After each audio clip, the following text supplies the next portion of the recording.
Doctors on call पे आपका स्वागत है। मैं हूं डॉक्टर समीर गुप्ता और मैं हूं डॉक्टर सोनियालाल गुप्ता। आज हम बात करेंगे एस्प्रिन की, जिसे अक्सर जादुई दवा भी कहा जाता है। एस्प्रिन, जिसे आमतौर पर हम भारत में इकोस्प्रिन या डिस्प्रिन के नाम से जानते हैं, एक ऐसी दवा है जो दर्द को कम करती है, बुखार में काम आती है, हार्ट अटैक को रोकती है और कैंसर की आशंका भी कम करती है। इतनी सारी चीजें एक ही दवा में। एक कार्डियोलॉजिस्ट के तौर पर मैं अपने अनुभव से बता सकता हूं कि भारत में दिल के दौरे आम हैं। दिल के मरीजों को आमतौर पर यह सलाह दी जाती है कि वो एक एस्प्रिन ले, क्योंकि ये खून पतला करती है और धमनियों में रुकावट का खतरा टालती है। United states service preventive task force ने कहा है कि जो लोग 50 साल की उम्र से ज्यादा हैं और जिन्हें 10% से ज्यादा कार्डियोवैस्कुलर डिजीज का खतरा है, उन्हें रोज कम डोज की एस्प्रिन ले लेनी चाहिए।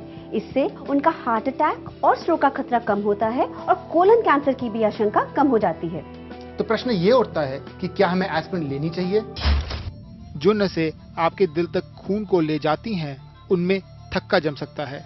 आपके दिल की नसों में वसा जम सकता है, जिसे आथेरोस्क्लेरोसिस कहते हैं। ये वसा किसी दिन फट सकता है, जिससे खून का थक्का तेजी से बन जाता है और धमनियों में रक्त प्रवाह का रोक हो सकता है। इसकी वजह से दिल का दौरा पड़ सकता है। एस्प्रिन खून को पतला करने का काम करती है। ये प्लेटलेट्स के जुड़ने को रोकती है और जल्दी थक्का बनने नहीं देती। इससे दिल के दौरे का अंदेशा कम से कम 20% कम हो जाता है। मगर दूसरी तरफ थक्का जमना भी जरूरी है। आम तौर पर जब आपको चोट लगती है और खून बहता है, तो सेल्स, जिन्हें प्लेटलेट्स कहते हैं, चोट की जगह जम जाते हैं। ये सेल खून का बहना रोकते हैं। तो एस्प्रिन खून को पतला करने का काम करता है और दिल और दिमाग में थक्के का जमना कम करता है। लेकिन कुछ लोगों में इसके खतरनाक नतीजे भी हो सकते हैं, जैसे कि कभी-कभी चोट लगने पर ज्यादा खून भी बह सकता है। जब आप एस्प्रिन लेते हैं तो इससे ज्यादा खून बहने का अंदेशा होता है, आमतौर पर पेट में और कभी-कभी दिमाग में भी। एस्प्रिन की वजह से पेट का अल्सर भी हो सकता है, लेकिन खून बहने के वास्तविक खतरे अलग-अलग लोगों के हिसाब से बदलते रहते हैं। अब सवाल ये है कि क्या आपको एस्प्रिन लेनी चाहिए? इसलिए कि एक दवा समस्या पैदा कर सकती है, इसका मतलब ये नहीं कि आप दवा ना लें।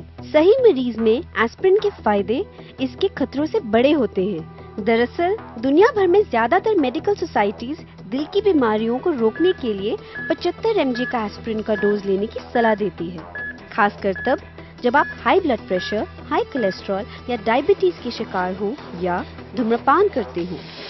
तो ये जरूरी है कि डॉक्टर की सलाह के बिना आप एस्प्रिन लेना शुरू ना करें। आपके खतरे के हिसाब से डॉक्टर तय करेंगे कि आपको एस्प्रिन रोज लेना जरूरी है कि नहीं। अगर आपको हार्ट डिजीज है या आपके हार्ट में स्टेंट लगा हुआ है, तो आप जरूर एक एस्प्रिन लेते होंगे। याद रखें, बिना डॉक्टर की सलाह के एस्प्रिन ना छोड़ें। तो अगर आप एस्प्रिन रोज लेते हैं, इसका मतलब ये भी नहीं कि आप स्वस्थ रहने के दूसरे तरीकों को नजरअंदाज कर दें। आखिरकार असली मदद सही डाइट, एक्सरसाइज और सेहतमंद जीवन से ही मिलती है। तो मिलते हैं अगले हफ्ते।